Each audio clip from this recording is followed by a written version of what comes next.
Hello friends, आज हम वही दो क्वेश्चंस लेकर आपके सामने आए हैं जो आप में से ही किसी ने हमसे पूछे और हम उसका आंसर देंगे। आज के जो दो क्वेश्चंस मैं आपको बताने वाला हूं वो दोनों section 44 AD of income tax act के हैं।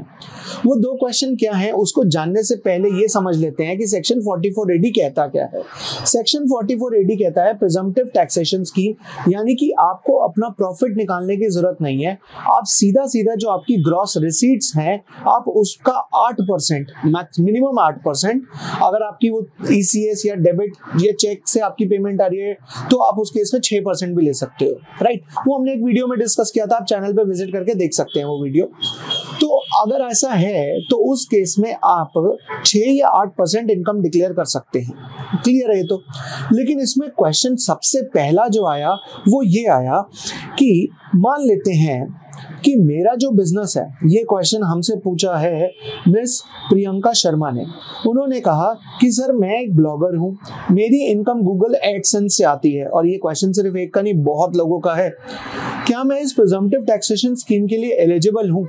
देखिए सिंपल सी बात है, 44 AD ये कहता है कि आप एलिजिबल एसएससी और एलिजिबल बिजनेस में होने चाहिए। एलिजिबल एसएससी यानी कि आप इंडिविजुअल, HUF और पार्टनरशिप फर्म होने चाहिए, ठीक है। और एलिजिबल बिजनेस का मतलब ये हुआ कि आप हायरिंग, प्लाइंग, लीजिंग उस बिजनेस में नहीं होने चाहिए। और दूसरा, आपकी टर्नओवर एक सर्टेन लिमिट जो सेट करी हुई है गवर्नमेंट ने, जो पहले 2 करोड़ थी फिर उसको बढ़ाकर 5 करोड़ या 10 करोड़ कर दिया, तो उसके अंदर अंदर आपकी टर्नओवर होनी चाहिए।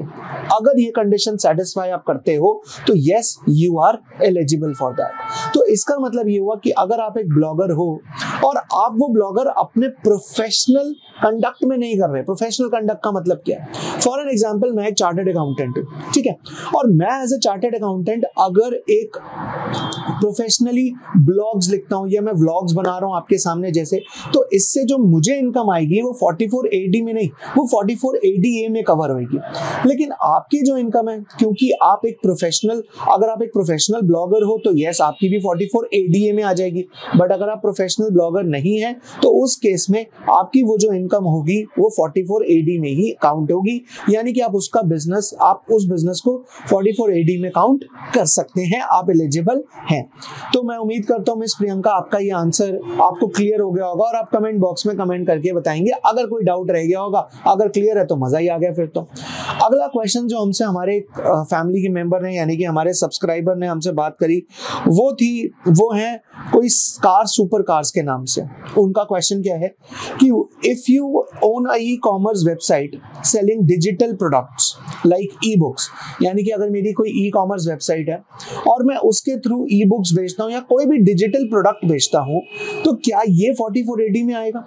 अगेन मेरी बात वही आ गई, जैसे मैं चार्टर्ड अकाउंटेंट हूं और मैं अपनी कंसल्टेंसी की बुक या मैं अपने सब्जेक्ट की बुक या मैं अपनी लिखी हुई बुक, चाहे ई-बुक, मैं बेच रहा हूं, ठीक है, तो उस केस में वो मेरी रिसीट्स प्रोफेशनल रिसीट्स काउंट होंगी, क्योंकि मैं वही काम कर रहा हूं जिसकी मेरे पास डिग्री है।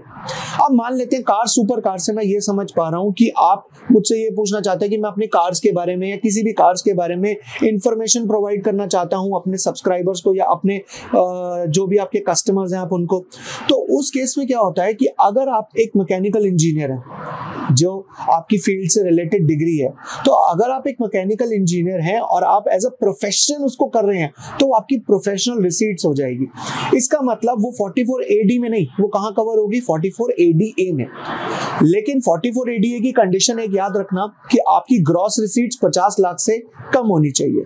तो उस केस में आप अपनी इनकम, आप अपनी रिसीट्स का 50% से ज्यादा डिक्लेयर कर सकते हो प्रॉफिट्स, ठीक है।